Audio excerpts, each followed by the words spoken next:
Shalom Bapak Ibu Saudara-saudari, kita bertemu kembali di dalam program Everyday Life Bible.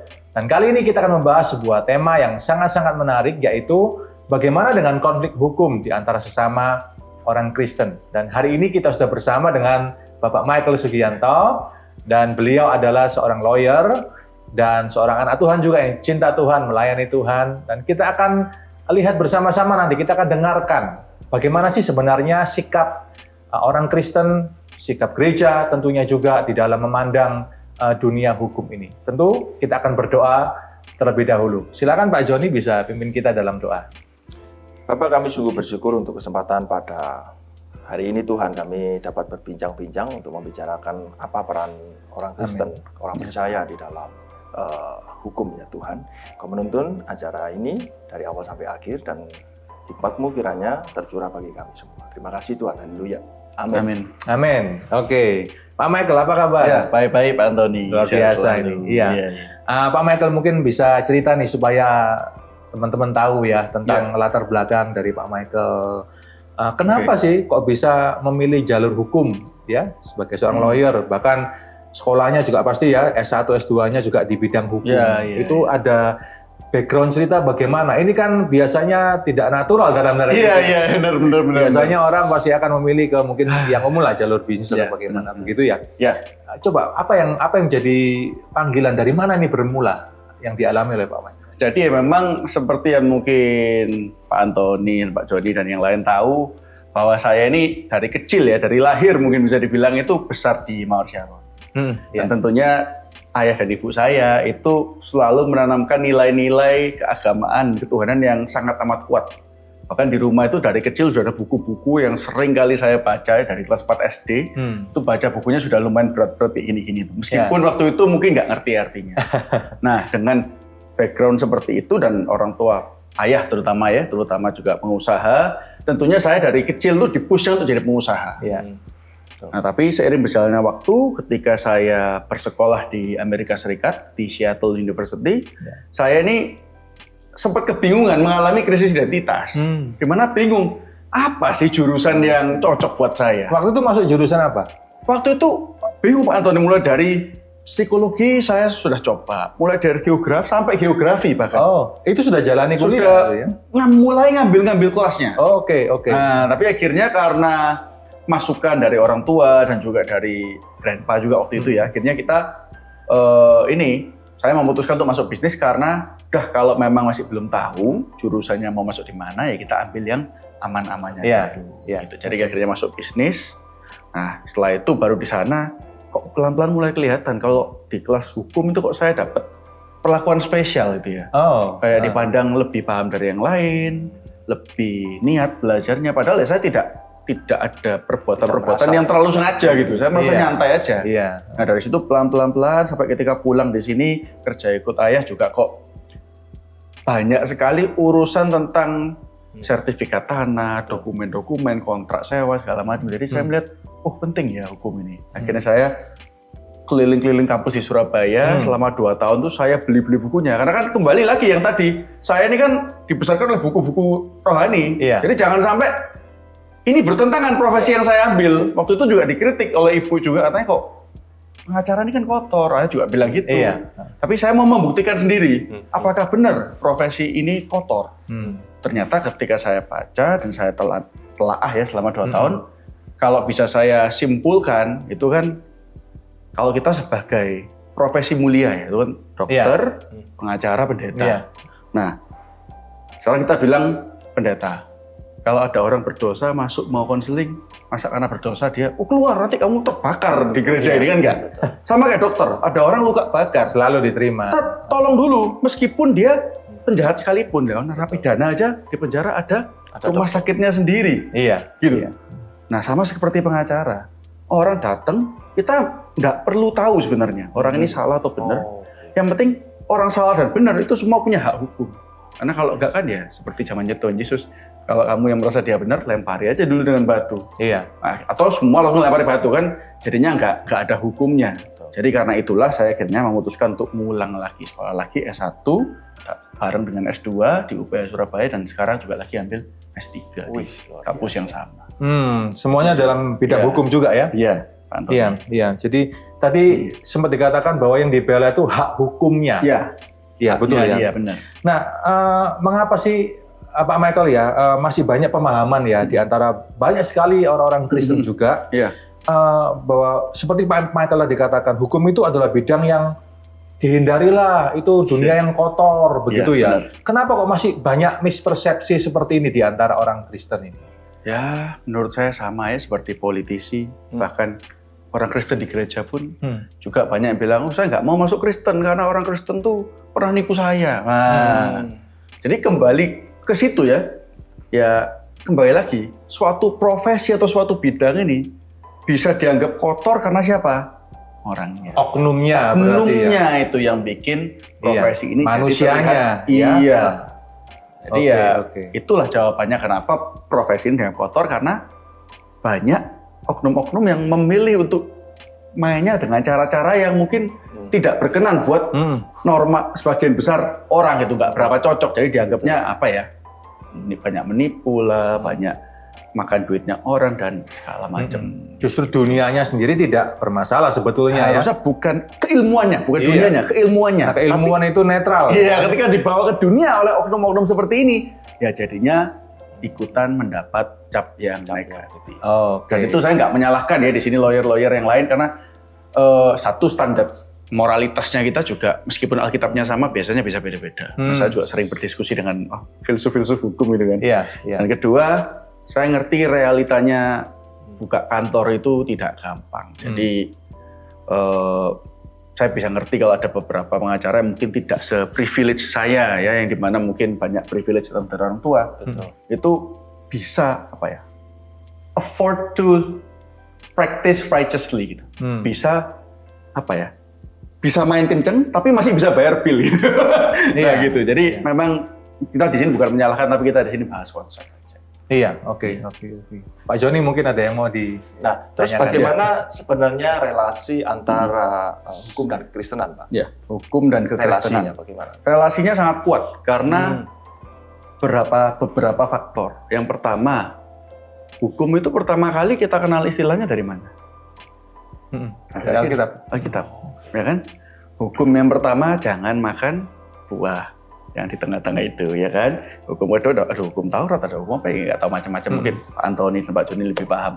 Tapi hukum itu sumbernya dari sini. Iya. Tuhan menciptakan itu bukan untuk menghukum kita sebenarnya, tapi untuk menjaga hubungan antar manusia ini. Itu juga kita diajarin waktu di sekolah dulu. Kedua, ingat Indonesia ini, kalau kita lihat kenapa kok punya hukum agama, tapi hukum agamanya ini cuman, mohon maaf, hanya untuk agama tertentu saja. Kenapa agama Kristen tidak masuk dalam hukum agama ini? Karena hukum utamanya kita itu ngambilnya dari Belanda. Iya kan, Belanda kan dulu negara Kristen. Jadi hukumnya kita ini ya sama dengan hukum, nggak ada yang bertentangan. Iya, produk KUHP itu kan buatan Belanda ya. Tapi kan ini sudah diperbarui ya, ada KUHP yang baru ya? Ya, yang baru nanti ya itu masih dalam proses ya? Dalam proses. Oke, tapi kita lihat. Tapi basically semuanya produk dari Belanda dulu. Semangatnya kan ya? dari Belanda. Yang notabene itu dibuat oleh orang-orang Belanda dulu dengan dasar nilai-nilai kekristenan ya. Nilai-nilai Alkitabiah lah kira-kira begitu ya. Benar. Oke. Berarti dekat sekali hubungannya ya Pak ya, sangat antara dekat. hukum dan kekristenan. Iya, bahkan Tuhan sendiri yang menginisiasi bahwa hukum itu perlu. Manusia ini kalau nggak dikasih hukum ini tegar tengkuk. Iya. Jadi liar semua itu ya. Nah sekarang bagaimana korelasinya ini dengan praktek bergereja ini ya? Bagaimana seharusnya hukum ini diletakkan di dalam praktek kehidupan bergereja? Seolah-olah bagi orang-orang Kristen yang masih awam gitu ya, bahwa dilihatnya bahwa nggak ada hubungannya tuh antara dunia hukum, ya kan, keilmuannya dengan praktek bergereja. Padahal kan kalau dasarnya tadi sudah sama, kan, Alkitab, seharusnya kan ada sebuah korelasi yang sangat-sangat dekat, bahkan blending di sana. Ini bagaimana Pak Michael melihat ini? Kalau kita mau bicara tentang itu, saya coba berangkat dari argumennya banyak orang yang tadi Pak Antoni bilang kan, dipisahkan aja hukum ya hukum, itu kotor. Kita pakai ajaran kekristenan, kita berangkat dari sini aja. Kita nggak sedang membahas hukum, ya. Tapi ketika kita buka Alkitab kita mau menjalankan fungsi organisasi gereja. tentunya kita harus punya pedoman. Betul. Nah, pedomannya itu pasti ya apalagi kalau bukan Alkitab nggak ada lagi. Nah, ketika di dalam Alkitab tentunya kita banyak menemukan aturan-aturan main. Hukum terutama adalah kan kasih. Nah, itu kan kita juga bisa pakai. Itu kan juga hukum. Ya. Jadi dalam bergereja kita juga perlu hukum. Contohnya mau beli tanah, mau bikin yayasannya dulu deh. Ketemu notaris nggak? Pasti ketemu. Pasti, iya. Nanti mau izin bangun, ketemu Pemkot nggak? Ketemu Pemkot lagi untuk menjalankan izin bangunan. Nanti izin operasional sebagai rumah ibadah. Betul. Itu kan sempat banyak gereja yang mengalami kesulitan kan dalam ngurus itu. Itu kan prosedur hukum. Terus nanti belum lagi warga-warga nggak setuju protes, masuk ranah hukum lagi. Belum nanti di demo atau mungkin rebutan garis tanah, itu kan semua hukum. Jadi katakan kalau kita mau menutup diri karena kekurangan pemahaman, kita memilih untuk menutup diri dari hukum, ya nggak apa-apa. Tapi pada dasarnya prinsip hukum itu setiap orang dianggap tahu hukum. Jadi kalau kita merasa nyetir terus nabrak orang, kamu harus ganti. Saya nggak tahu hukumnya kayak gitu. Atau kita masuk ke toko di gereja ini, terus kita mencuri baju, terus ketika di luar diamankan oleh satpam, kita bilangnya ini kan gereja, atau saya tidak tahu hukumnya di Indonesia nggak boleh mencuri. Apakah dengan alasan itu kita bisa lepas dari hukum? Tentunya tidak. Jadi tidak ada pilihan menurut saya sebenarnya untuk kita ini melepaskan diri dari hukum, karena setiap kali ada lebih dari satu orang dalam satu tempat, yang satu dominion gitu ya. Pasti perlu. Karena pasti ada konflik kepentingan, ya kan? Ada kita berangkat mungkin dari background yang berbeda, cara main yang berbeda, untuk bisa maju sebagai satu kesatuan kita perlu aturan main. Main monopoli aja perlu aturan main. Masa bergereja, berorganisasi kita nggak apa. Iya. Which is impossible kalau kita mau menghindari hukum. Susah sekali. Terutama juga di dalam hubungan tadi antar manusia, dalam gereja sendiri kadang-kala tidak mulus ada hal-hal tertentu yang membuat sebuah konflik hukum yang mungkin meruncing bahkan di antara anggota gereja itu anggota jemaat ataupun mungkin juga yang melibatkan antara gereja secara organisasi dengan pihak di luar. Itu pasti berkaitan dengan hukum. So bisa dikatakan bahwa sebetulnya gereja pun juga perlu punya lawyer. Iya. Begitu perlu ada orang yang bisa memberikan masukan-masukan tersebut. Supaya nggak salah kaprah. Bukan berarti lalu maksudnya harus selalu bermain dalam tanda kutip bermain keras, bukan. Itu kan caranya kita pakai ya, Pak ya. Kita punya alat. Tentu di dalamnya kan masih ada unsur-unsur kasih, mediasi, komunikasi dan sebagainya. Tapi basically bahwa ini tidak terhindarkan, kira-kira begitu ya. Nah, apakah Pak Michael pernah mengalami mungkin melayani klien, ya kan, konflik hukum yang dialami ini adalah mungkin sesama Kristen, contohnya, ya kan, atau mungkin contoh ya, saya tidak tahu, mungkin pernahkah menangani sebuah kasus yang melibatkan gereja, contohnya, ya kan, dengan pihak luar yang berkaitan dengan masalah hukum. Kalau mungkin boleh diceritakan secara umum lah, Pak. Secara umum aja ya. Karena saya berarti ada dua yang harus saya ceritakan. Satu masalah antara orang Kristen, dan kedua dengan sengketa dengan gereja. Supaya amannya saya nggak ngambil gereja. Yang di sini kita gereja lainnya memang kebetulan ada. Oke. Di awal-awal saya berpraktik malah. Jadi untuk yang pertama, saya utang piutang, apapun bentuknya itu kan banyak. Orang percaya ya. Perusahaan sama perusahaan, ya kan udah 20 tahun bareng tapi suatu hari nggak bisa bayar. Atau antara perorangan dan perorangan, menawarkan suatu bentuk investasi, utang piutang yang nanti ada dijanjikan bunga-bunga fantastis gitu ya. Lalu karena saya orang gereja percaya, ada yang sempat juga beli asuransi ya, tanpa lihat tanpa apa, pokoknya teken modal percaya saja ya, sama seperti percaya Tuhan, ya percaya gitu pikirnya orang ini Tuhan gitu kan. Kenapa kok percaya ya? Soalnya dia satu CG sama ini kebetulan di Jakarta. Iya. Satu CG sama saya, baik, kasihan saya mau bantu. Nah, hal-hal seperti ini kenapa saya bilang perlu diurus? Karena hukumin kita nggak kenapa sih Tuhan menciptakan hukumnya buat kita itu? Karena Tuhan mau kita ini bukan membatasi kita sebenarnya, tapi sebagai guideline.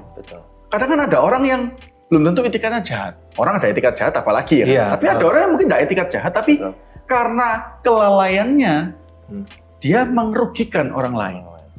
Nah, hal-hal ini kan harus diluruskan gitu. Iya. Jangan sampai kalau kita membiarkan misalnya kejadian-kejadian seperti ini terjadi dan kita nggak melakukan tindakan apapun, Lebih banyak Ya. korban. iya berarti kan dengan kita mengedepankan belas kasih, kita mengorbankan keadilan. Oke. Sedangkan memang Tuhan ngajarin gitu, bahwa kasih adalah hukum terutama. Tapi kasih ini kasih Tuhan tidak pernah menghapuskan keadilan. Kalau kita dosa, ya kita berjalan bersama-sama. oke Tuhan ampuni, tapi konsekuensi naturalnya itu pasti ada. Iya. Contoh ada orang mencuri ya, menipu gitu ya. Katakan ini saya yang ditipu, saya tidak mau lanjut. Setelah dilaporkan dan bertemu dengan kantor polisi kita nggak mau lanjut. Tapi negara itu masih punya hak loh untuk mempersekusi orang ini. Karena yang dilanggar itu bukan hukum perorangan, tapi hukum pidana. Nah, jadi hal-hal seperti itu, ya kalau semua orang tahu bahwa ketika kita menipu orang Kristen, kita istilahnya akan diampuni dengan begitu saja tanpa konsekuensi, tanpa ada didikan di dalamnya. Ya kalau gitu kalau ini sampai beritanya tersebar luas ya, apalagi dengan video ini, ya orang akan berbondong-bondong datang ke sini untuk menipu jemaat domba-dombanya. Jamaah Syarana kan juga bukan outcome yang kita harapkan. Iya. Tetap harus ada pelakuan yang bertanggung jawab. Ya. Itu tidak bisa dihindarkan. Ya. Kalau yang kedua itu cerita gereja ya sebenarnya singkat aja. Itu gereja ini menyediakan beasiswa. Udah baik nih, menyediakan beasiswa buat anak-anak yang kurang mampu. Tapi nggak tahu gimana ceritanya. Ada salah satu bukan beneficiary, tapi orang yang peduli dengan beneficiary ini meminta kita untuk mengirimkan somasi kepada gereja tersebut karena dianggap beasiswa ini kan dipakai di sekolahnya afiliasi gereja ini. Betul. Jadi S1-nya tuh nggak bisa dipakai. Jadi orang yang dibantu ini merasa dia sudah S1, padahal dikti tidak mengakui ijazah tersebut. Oke. Nah ini siapa yang benar, siapa yang salah, saya juga kurang paham. Karena di tengah-tengah saya memutuskan, karena nggak sesuai dengan hati nurani ya, terus nggak usah lah. Kita susah juga ini untuk mau memproses gitu. Jadi kita putuskan untuk lepas gitu. Gitu sih. Nah ini berkaitan dengan hati nurani. Mungkin Pak Joni mau pertanyaan berikutnya ya.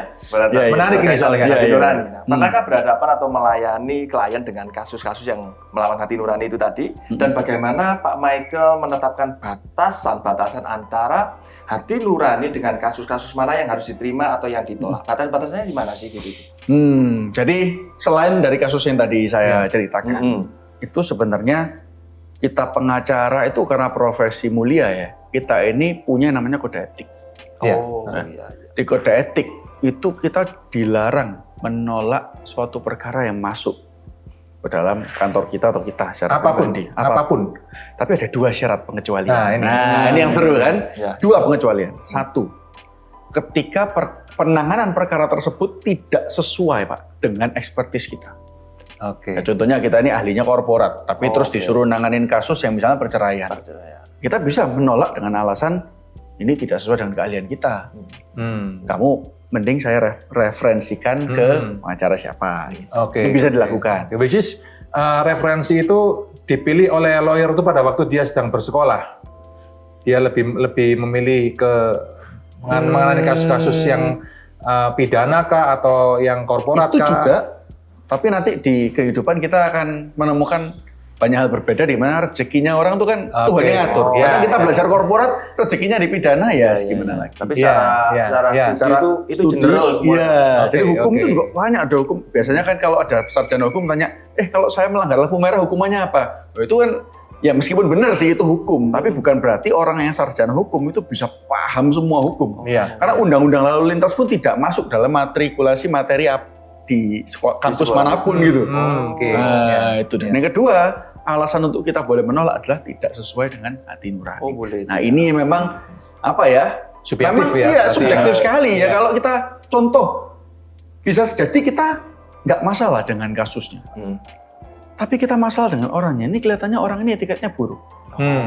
Ada feeling ke sana ya, kita bisa lihat ya. Saya pernah ada kasus seperti itu, saya bilang ke partner saya jangan diambil. Nanti pasti repot. Tapi beliau karena kasihan dan segala macam dan sudah terlanjur invested, beliau ambil nih, dibayar uangnya tuh gepok taruh meja diambil. Keesokan hari malamnya udah mulai kelihatan, ya kan, akhirnya berdebat, akhirnya besok tanpa saya tahu tiba-tiba beliaunya udah lapor, Mike ini uangnya sudah saya kembalikan ke yang bersangkutan. Karena yang bersangkutan datang marah-marah ngomel-ngomel gini, ketika saya Pak kalau mau refund, ini silakan ambil aja, kita nggak keberatan. Langsung tiba-tiba orangnya diem. Oh berarti dari awal kan nyarinya refund. Nah kalau klien seperti ini kita paksakan untuk tangani, kan kita pengacara ini kan, iya kita kan bukan mencederai hukum, mencederai diri sendiri. Ya. Karena kan kita jualnya waktu kan. Iya. Ya kalau kita melayani orang seperti ini, terus nanti kita habis waktunya, habis energinya, terus kita nanti marah-marah sama klien, malah melanggar kode etik. Iya. Mending kita harus tahu batasannya kita.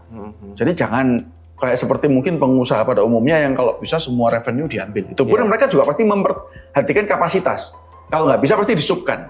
Nah sama kayak kita harusnya juga tahu batasan-batasan kita dan kantor kita. Iya, punya kolega-kolega lawyer yang lain yang mungkin bisa lebih yang bisa kita percaya. Oke, supaya dokter begitu ya, ada spesialis ini, tapi ada yang senior, junior begitu. Ya, kita juga meskipun lawyer juga saling konsultasi sama rekan-rekan sejawat juga. Iya, kan belum tentu kita ini satu orang bisa menguasai semua. Iya, pengalaman di berbagai kasus begitu ya, Pak. Konflik sesama lawyer pernah ngalamin nggak Pak? Atau mungkin pernah melihat rekan begitu ya, pernah mengalami seperti itu, lalu kemudian bagaimana menengahi?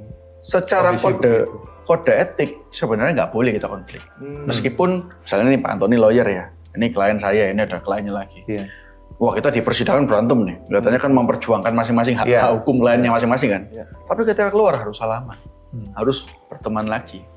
Karena ya ini anggapannya ya rekan sejawat, kayak misalnya dokter spesialis sama-sama ahli jantung, egonya kan tinggi, wah berdebat. Ketika di ruang operasi, sebelum masuk ke ruang operasi kan berdebat. Tapi setelah selesai ya harus berteman lagi, karena kalau nggak berteman nanti komunikasinya putus. Nanti kalau komunikasi putus harus join nanganin perkara yang sama, wah bisa amburadul. Di organisasi juga nggak harmonis, jadi memang kita ada kode etik untuk saling jaga. Jadi so far sih dengan mantan lawan-lawan kita itu kita ini kok hubungannya masih baik. Meskipun dibilang musuhan itu paling parah, mungkin kita sudah nggak kontak lagi aja gitu aja karena tahu value-nya beda. Bukan terus kita teror dia, saling menjelek-jelekkan ya paling cuman sekali itu selesai.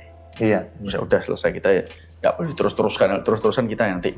Orang pencemaran nama baik pun ya kalau misalnya benar nih ada perusahaan menipu nasabahnya, bang gitu ya, sudah terbukti nih di pengadilan, kita kan boleh kalau ngomong di berita, karena kan ini bukan pencemaran nama baik, wah ini fakta. Tapi kalau kita terus-terusin, bisa loh kita dituntut. Ngilokno kok, bahasa Jawanya itu ngilokno kok terus ya, berarti kan menjajah atau membuli gitu ya, merundung perusahaan tersebut, itu atau orang tersebut enggak.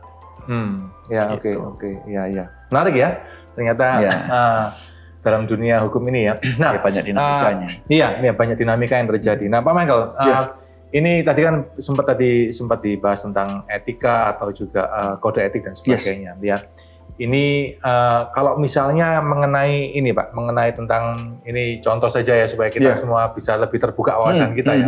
Fee begitu ya Pak ya. Atau mungkin saya pernah mendengar soalnya ada sebuah terminologi dalam sebuah debat hukum di televisi itu sering dibahas mengenai terminologi ini uang halal, uang panas, uang haram gitu ya. Nah ini pasti berkaitan mungkin dengan fee seorang lawyer atau bagaimana dalam dunia hukum ini.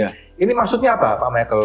Batasannya apa? Mana yang bisa diterima, mana yang tidak bisa diterima? Itu bagaimana kira-kira? Ini pertanyaan yang pertanyaan terakhir ini Pak ya. Tapi ini paling penting ya, karena selalu semuanya kan kembali ke masalah fee gitu atau uang atau biaya yang harus dikeluarkan apa. Kita sebagai pengacara juga sebenarnya pengusaha. Kita mengusahakan kantor kita dan bawahan semua kita hidupnya juga sejahtera ya kan. Jadi untuk menghindari hal-hal seperti itu, kalau di kantor kami di Ansugilo kita memang bedakan dua. Ada faktor-faktor mengenai biaya yang kita tidak bisa kontrol. Contohnya apa? Biaya-biaya yang kita gunakan untuk dalam hal kita dimintai pungutan-pungutan yang kita nggak tahu kebenarannya, ya kan? Kita bukan dibilang istilahnya nyokok, kalau saya bilang itu pungutan karena kita diminta, ya kan? Dan kita nggak tahu. Memang secara undang-undang ada tulisannya ini semua ya bersih apa segala macam. Tapi kan kalau otoritas yang minta ke kita, ya kita bisa apa Pak? Ya itu kita komunikasikan ke klien, ya kita diskusi apakah harus diberikan atau tidak pungutan-pungutan ini, karena di Alkitab juga dibilang katanya kalau dari pemerintah yang minta kita harus kasih. Ya, jadi ini kan kita nggak bisa kontrol nih, Iya. karena kita siapa kita DPR aja bukan, ya kan, caleg ya bukan. Nah, tapi ada hal-hal yang bisa kita kontrol. Contoh uang operasional, kita pakai harus dengan pertanggungjawaban, ya kan. Ya hotel ya jangan terlalu mewah, meskipun pantas gitu ya. Pesawat juga nggak harus yang bisnis kelas gitu ya. Jadi memang penyesuaian di situ dan kita ada sistem. Jadi honornya kita ini murni, kita nggak ambil success fee, nggak ambil apa, karena kita tahu bener mana yang berpotensi jadi sengketa antara klien attorney ini, klien dengan pengacaranya. Jadi udah mending kinerjanya kita gini ya, pokoknya ada retainer fee, ada per jam, sudah itu honor kita. Kalau Anda dapat misalnya miliaran rupiah dari apa yang kita kerjakan, yang mungkin cuma bayar kita cuma 50 juta totalnya misalnya, ya kita nggak akan minta, kita harus hapus dari awal tuh serakah-serakah itu nggak bisa. Ada kemarin klien kita barusan dapat karena perjuangan salah satu asosiatnya kita dapat kembali uangnya 15 miliar. Ya beliaunya cuma dikasih ya istilahnya sekian juta, nggak sampai 100 juta kan. Ya harusnya kalau lawyer lainnya mesti nggak terima nih. Tapi di sini kita semua menerima dan malah menganggap itu sebagai berkah ya, prestasi, kepercayaan, berkah. Karena kenapa? Loh kita sudah dapat haknya kita kok. Bersama kita kadang sama Tuhan kan gitu, udah dikasih haknya ya kan, tapi mungkin dikasih bonus, biasa nerima bonus, kita istilahnya ngelunjak, itu nggak boleh. Kalau misalnya klien tersebut memberikan lebih sebagai bentuk terima kasih, Ya, gitu, apakah itu boleh diterima, ataukah boleh. itu disebut sebagai gratifikasi atau apa? Boleh, Enggak, kalau di lawyer kan kita bukan aparatur negara, jadi tidak ada hal seperti itu. Murni di kode etik juga ditulis bahwa biaya imbal jasa atau honorarium antara advokat dan klien itu berdasarkan kesepakatan dan dengan mempertimbangkan kemampuan klien. Ya, kalau klien ngasih sendiri, apalagi kita nggak minta, ya berarti kan klien pasti udah ngitung dong dan keuangannya sebagai bentuk terima kasih ya, sebagai bentuk supaya hubungan bisa lebih terjalin baik ke depannya. Oke. Dari itu pun saya juga jaga, saya nggak minta. Jadi biarkan asosiat yang menikah. Ini kode etik berarti ya? Berarti. Saya sebenarnya kalau bukan itu integritas sendiri. Nah, benar. Okay. Sebenarnya saya kalau minta itu berhak loh, itu kliennya saya, semuanya saya, fasilitas semua saya, yang menghubungkan kamu juga saya. Tapi saya sengaja memang ngatur diri sendiri supaya itu serakah tadi itu dijauhkan sejauh mungkin, toh Tuhan juga selama ini memelihara. Jadi ya buat apa saya memperbaiki atau mengubah sistem yang nggak rusak. Sudah dengan ini enak, nggak apa-apa kok saya otak-atik malah rusak malah nanti. Iya. Karena Tuhan nggak berkenan kan tiba-tiba kan. Ya, diperlukan adalah keharmonisan di dalam tim. Iya, dalam tim itu sendiri ya. Saling percaya. Iya. Apa pesan Pak Michael kepada rekan-rekan mungkin yang mungkin ada jemaat di antara jemaat atau dimanapun juga mungkin yang sedang kuliah hukum atau mungkin mempertimbangkan masuk ke dalam bidang hukum atau mungkin yang hari ini sedang praktisi dalam bidang hukum. Apa yang Pak Michael mau sampaikan kepada mereka-mereka ini? Untuk mahasiswa hukum, belajar hukum itu nggak pernah rugi. Karena kembali lagi, semua orang dipandang tahu hukum. Jadi kita harus paham. Lulus mau jadi lawyer, mau jadi legal practitioner, notaris, atau pengusaha pun nggak ada ruginya. Itu untuk mahasiswa hukum. Selesaikan kuliahnya, yang penting itu. Karena orang tua sudah bayar mahal, ya itu satu. Sering banyak yang mutung tuh Pak. Kedua, sebagai legal practitioner, ya kalau memang mendirikan kantor sendiri itu terlalu berat, ya atau berpraktek di kantor orang sebagai pengacara terlalu berat, masuk dulu aja sebagai legal officer di perusahaan. Itu biasanya langsung UMR, jadi hidupnya lebih terjamin. Nanti kalau sudah mulai enak, sudah punya posisi, duitnya sudah mulai ada, rezekinya ada, ya bisa kan berpindah profesi di tengah-tengah daripada di awal-awal nanti nggak kuat malah jadinya nanti nyolong-nyolong gitu. Jadi jangan maksa, gitu, jangan maksa. Untuk klien berarti terakhir, untuk para pengusaha atau mungkin calon-calon klien orang-orang awam lah ya, itu ya sama seperti kalau kita di gereja lah. Sebelum kita mendebat atau meragukan, ini pendeta di panggung ngomongnya kok gini apa, kita nggak bisa pakai logika sendiri. Kalau kita pakai logika kita sendiri murni, sudah ada kesombongan di situ. Kita belum debat aja udah salah itu. Pakai apa? Alkitab. Pelajarin Alkitabnya. Nah sama, kalau kita di dunia hukum, kita sebelum antipati, sebelum ngejudge ya, sebelum memutuskan segala macam, pelajari dulu deh. Banyak buku-buku, nggak usah undang-undang semua dibaca. Filsafat hukum, saya mulainya dari situ. Belajar filsafat hukum, baru saya tahu itu materi S3. Atau mungkin hukum di Indonesia, ya perkenalan akan hukum, PIH-PHI, gitu ya. Buku-buku dasar lah, yang bisa dengan mudah ditemukan di toko buku, cobalah pelajari. nanti kita semua akan lihat ya bahwa landasan filosofis dan teorinya itu nggak ada yang salah sama sekali, malah sangat indah gitu. Ya yang bikin nggak indah ya pelakunya oknum. Iya. Justru harus lebih banyak sekarang ya anak-anak Tuhan yang harus mulai berkecimpung di dalam dunia hukum pemerintahan ya, nggak cuma di dunia bisnis saja ya, karena semua orang terang juga di anak-anak Tuhan di gelap-gelap ini diterangi. Kalau nggak ada anak Tuhannya mau bagaimana?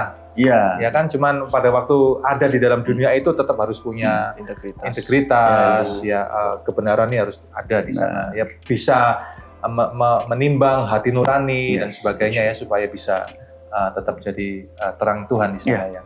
Oke, puji Tuhan. Nah, Bapak Ibu saudara-saudari, saya mau bahas sedikit, sampaikan sedikit tentang satu ayat yang mungkin menjadi pertanyaan saudara-saudari ya, ada di dalam 1 Korintus pasal 6 ayat yang ke-1 dikatakan ya, apabila ada seorang di antara kamu yang jika berselisih dengan orang lain berani mencari keadilan pada orang-orang yang tidak benar dan bukan pada orang-orang kudus, atau tidak tahukah kamu bahwa orang-orang kudus akan menghakimi dunia? Jika penghakiman dunia berada dalam tangan kamu, tidakkah kamu sanggup untuk mengurus perkara-perkara yang tidak berarti? Saudara, banyak sekali orang-orang Kristen memandang remeh atau memandang kotor tentang dunia hukum dan sebagainya. Padahal konteks dari ayat ini ditulis karena pada waktu itu memang tidak ada lawyer-lawyer Kristen yang betul-betul memperjuangkan hak orang-orang Kristen yang ditindas, dianiaya, sehingga Paulus nulis begini, kalau hari itu sudah ada para lawyer Kristen yang takut akan Tuhan semuanya, tentu Paulus akan tulis berbeda. Jadi kalau kita memahami ayat ini harus dengan konteksnya, harus dipelajari dulu lebih dalam lagi ya, supaya kita bisa memaknai kebenaran itu dengan sepenuhnya. Jadi pesan saya pada saat ini buat kita semuanya adalah supaya kita semuanya mengerti bahwa dunia hukum juga adalah panggilan setiap orang percaya, ya, panggilan gereja juga, karena gereja sebagai sebuah organisasi pun di muka bumi ini selalu akan berkaitan dengan hukum. Tidak bisa tidak, saudara, karena kita belum ada di surga, ya, kita masih ada di dunia ini. Dan seluruh kehidupan manusia, ya kan, organisasi atau yayasan atau juga yang dibuat oleh manusia pasti akan berkaitan dengan masalah hukum atau dengan dunia hukum.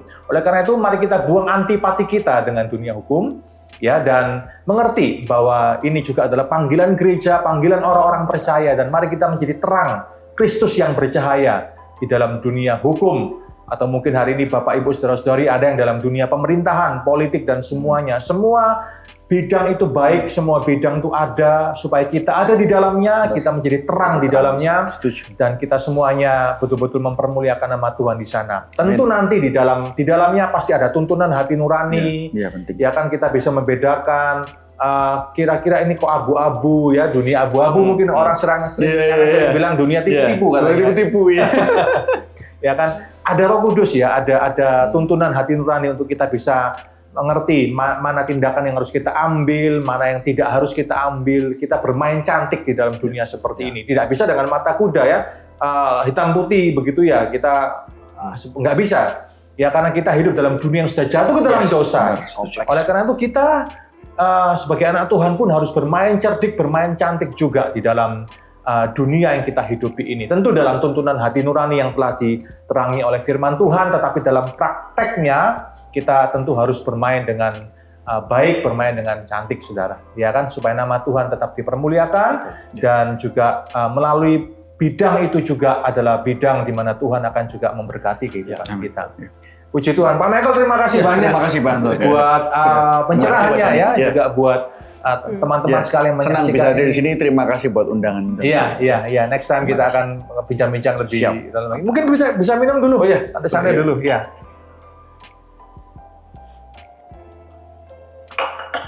Oke, Bapak Ibu saudara-saudari, kita akhiri dulu sesi kita pada hari ini, dan kita akan bertemu dalam episode-episode selanjutnya dengan tema yang lain yang juga akan sangat-sangat menarik untuk kita semuanya, supaya kita semakin bertumbuh dalam wawasan kita, dan kita bertumbuh juga dalam kerohanian kita, supaya kita menjadi semakin dewasa mengiring Kristus selama-lamanya. Tuhan Yesus memberkati kita semuanya. Amin.